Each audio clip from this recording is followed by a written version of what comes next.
पवित्र ईश्वर आप महान है। हालेलुया। वचन कहता है तूने मेरे सिर पर तेल मला है। आप अभिषिक्त किए गए हैं, आप पवित्र किए गए हैं, आप चुने गए हैं, इसलिए आपके जीवन की परिस्थितियां आपका कुछ बिगाड़ नहीं पाएगी। वचन कहता है तूने मेरे सिर पर तेल मला है, मेरा कटोरा उमड़ रहा है। आपका पैमाना भरा हुआ है। आपका शरीर के, आपके जीवन के शारीरिक, मानसिक और आत्मिक पहलू परमेश्वर की महिमा की भरपूरी से और सत्यनिष्ठा के वचन के अनुग्रह से ओतप्रोत है। आपको किसी चीज की कमी नहीं।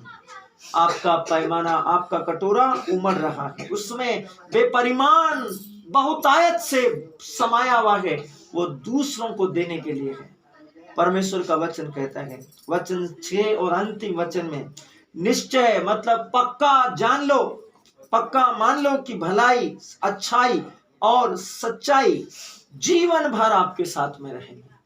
परमेश्वर का वचन कहता है भलाई और करुणा जीवन भर आपके साथ रहेगी। क्यों? क्योंकि आप परम प्रधान पर विश्वास करते हैं, उसकी संगति में रहते हैं। उसका वचन कहता है निश्चय जान लो, निश्चय भलाई और करुणा जीवन भर आपके साथ साथ बनी रहेगी और मैं यहोवा के धाम में वास करूंगा।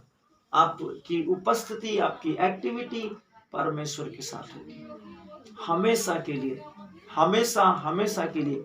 यही उसने पहले पद में कहा था, जो वो अंतिम पद में कहता है कि प्रभु हमारे साथ है। उसने कहा प्रभु मेरा चरवाहा है, मुझे किसी बात की कमी नहीं, मुझे किसी बात की घटी नहीं। ये बहुत अद्भुत है। धन्यवाद सर्वशक्तिमान ईश्वर, आप महान है, आप पवित्र है, आप सत्यनिष्ठ है, आप अनोखे ईश्वर है, आप सर्वशक्तिमान परमेश्वर है, आप शाश्वत पिता है। हम आपका सम्मान करते हैं, हम आपकी आराधना करते हैं, हम आपके नाम को ऊंचा उठाते हैं, हम आपका सम्मान करते हैं। प्रभु आप महान हैं, आप पवित्र हैं, आप पवित्र हैं, आप सत्यनिष्ठ हैं। प्रभु आपके जैसा कोई नहीं। ये समय है स्तोत्र ग्रंथ, ये समय है कि हम वास्तविक संग्रहता को पढ़ें। आज दिन सोमवार 9 जनवरी सन 2023 हमारा आज का आरंभिक वचन है। परमेश्वर सर्वशक्तिमान के पवित्र और जीवित वचन के द्वारा इब्रानियों की पुस्तक अध्याय 10 वचन 23 से वचन कहता है विश्वास में वचन की घोषणा करना। इब्रानी अध्याय 10 वचन 23 का शीर्षक कहता है विश्वास में वचन की घोषणा करना। सर्वशक्तिमान और पवित्र और जीवनदायक परमेश्वर का वचन कहता है विश्वास में परमेश्वर के वचन की घोषणा करना। जैसे आपने विश्वास के वचन की घोषणा की, जैसे आपने सुना यीशु के विश्वास को, जैसे आपने सुना कि यीशु ने आपको बताया कि पेतरुस तुम्हारा विश्वास कहाँ है, जैसे यीशु ने कहा थम जा, उससे पता था कि वो कहेगा और ये स्थितियां अपने स्थान पर यथावत हो जाएगी। परमेश्वर के शब्दों में सामर्थ्य है। इब्रानियों का पत्र अध्याय 10 वचन 23 जिसका शीर्षक है विश्वास के वचन की घोषणा करना। आओ हम अपनी आशा के अंगीकार को दृढ़ता के साथ थामे रहें। अपनी आशा मतलब भविष्य के सारे उन बातों को जिन्हें हम स्वीकार करते, ग्रहण करते, परमेश्वर के वचन की उपस्थिति की संगति को जिसे हम अपने आज में ग्रहण करते हैं, वह हमारे भविष्य में भी सारी दृढ़ता के साथ हमारे साथ रहेगा। इस विश्वास को हम थामे रखें, क्योंकि जिसने प्रतिज्ञा की है परमेश्वर ने। विश्वास उन बातों की स्थिर प्रतीक्षा है जिनकी हम कामना करते हैं और उन बातों के अस्तित्व के विषय में दृढ़ धारणा जिसके लिए हम प्रार्थना करते हैं। यह परमेश्वर की प्रतिज्ञा है। उसने अब्राहम से कहा था जहां जहां तू जाएगा तेरा परमेश्वर यहोवा तेरे संग होगा। अब्राहम ने उस पर विश्वास किया और उस आशा को थामे रहा। वही बात परमेश्वर आपको कह रहा है कि आओ हम अपनी आशा को, अपने भविष्य में किए हुए परमेश्वर के वादों पर विश्वास करें, उसे मान ले और उसके अनुसार चले, उस पर दृढ़ता से बने रहे, उसे पकड़े रहे, उससे दाएं और बाएं न भटके, क्योंकि जिसने प्रतिज्ञा की है वह सच्चा है। प्रतिज्ञा करने वाला कौन था? परमेश्वर, सर्वशक्तिमान यहोवा। परमेश्वर सर्वोच्च ईश्वर का वचन कहता है। हमारे आरंभिक वचन में हमने जो पढ़ा वह याद दिलाता है कि अब्राहम ने क्या किया और न अविश्वासी होकर परमेश्वर की प्रतिज्ञा पर संदेह किया, पर विश्वास में दृढ़ होकर परमेश्वर की महिमा की।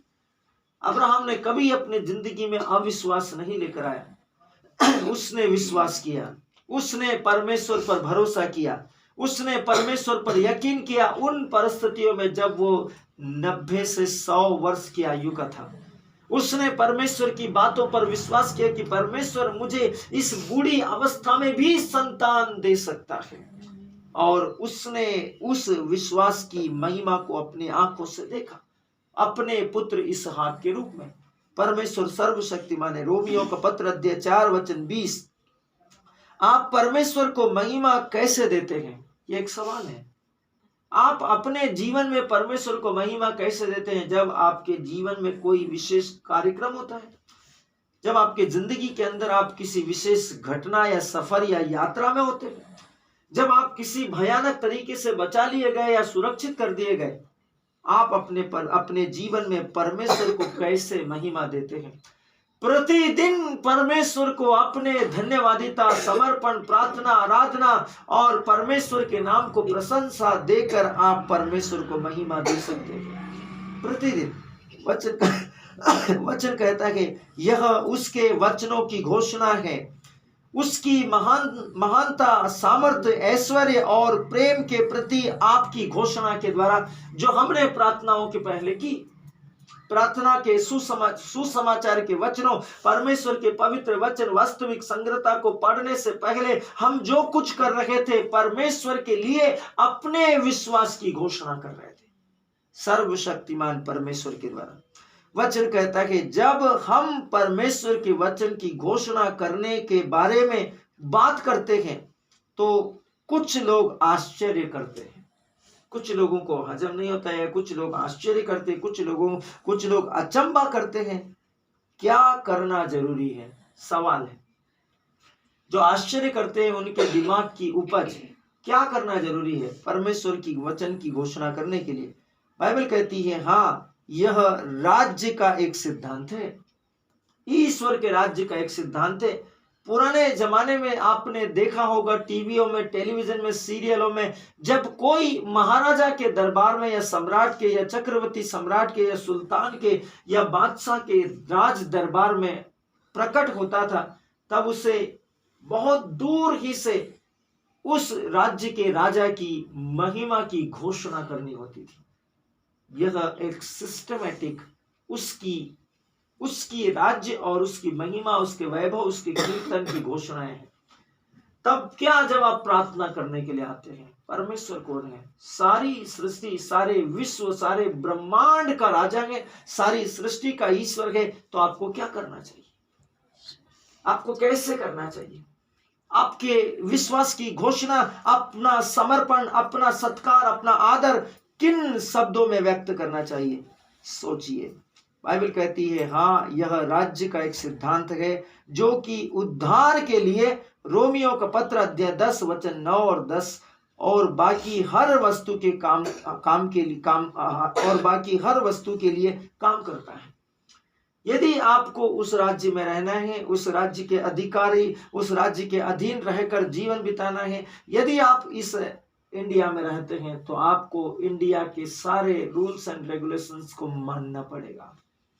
आप किसी जगह काम कर रहे हैं, वहां के अधिकार के जितने भी अधिकारियों के जो सिद्धांत है, नियम है, उनके जो भी फरमान है, आपको उनको पालन करना पड़ेगा। आपके लिए दिए हुए निर्देशों को आपको मानना पड़ेगा। ये सारे हैं आपके लिए परमेश्वर की ओर से काम।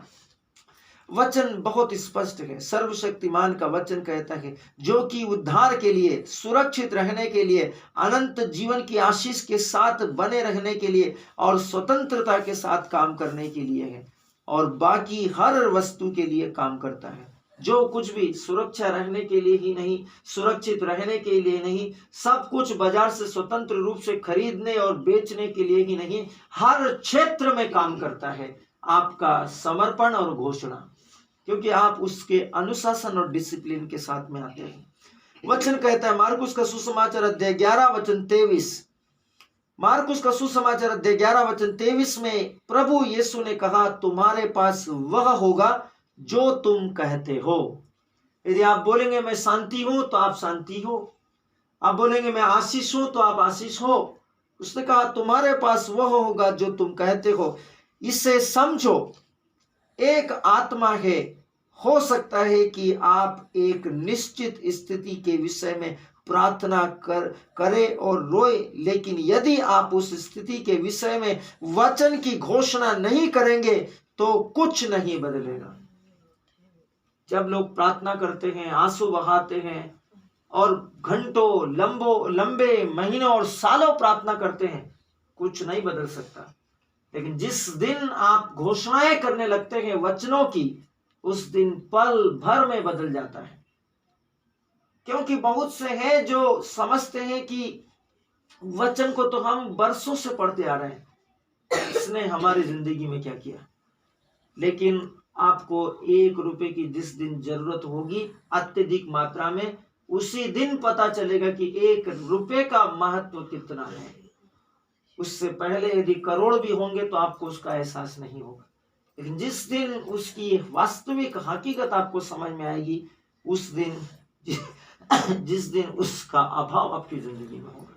मेरे प्रियो, परमेश्वर बहुत सिस्टम से आपको समझा रहा है कि आप समझो, एक आत्मा है और वो आत्मा है परमेश्वर की आत्मा जो आपकी आत्मा में है। हो सकता है कि आप एक निश्चित स्थिति के विषय में प्रार्थना कर रहे हो, उसके लिए आप रो रहे हो, आंसू बहा रहे हो, गिड़गिड़ा रहे हो और पुकार पुकार कर, आंसू बहा बहा कर प्रार्थना कर रहे हो। यदि आप उस स्थिति के विषय में वचन की घोषणा नहीं करेंगे तो कुछ भी बदलने का नहीं, कुछ भी नहीं बदलेगा। क्योंकि आपके और उन प्रार्थनाओं के बीच में बदलाव लाने वाली सामर्थ्य नहीं है। सामर्थ्य है परमेश्वर के वचन। यीशु ने प्रकट शब्दों में कहा, सब मुझे छोड़कर जाना चाहते हैं पेतरुस को। तो पेतरुस ने और प्रेरितों ने क्या जवाब दिया, हम किसके पास जाएं? आप ही के वचनों में अनंत जीवन की सामर्थ्य है। परमेश्वर के वचन में सामर्थ्य है। उसने कहा लाजरुस, तो लाजरुस 4 दिन का मरा हुआ बाहर है। वो आपको एक सिस्टम के साथ विश्वास के हक और अधिकारों को इस्तेमाल करने की संपूर्ण टेक्निक आपको दे रहा है। इसे आपको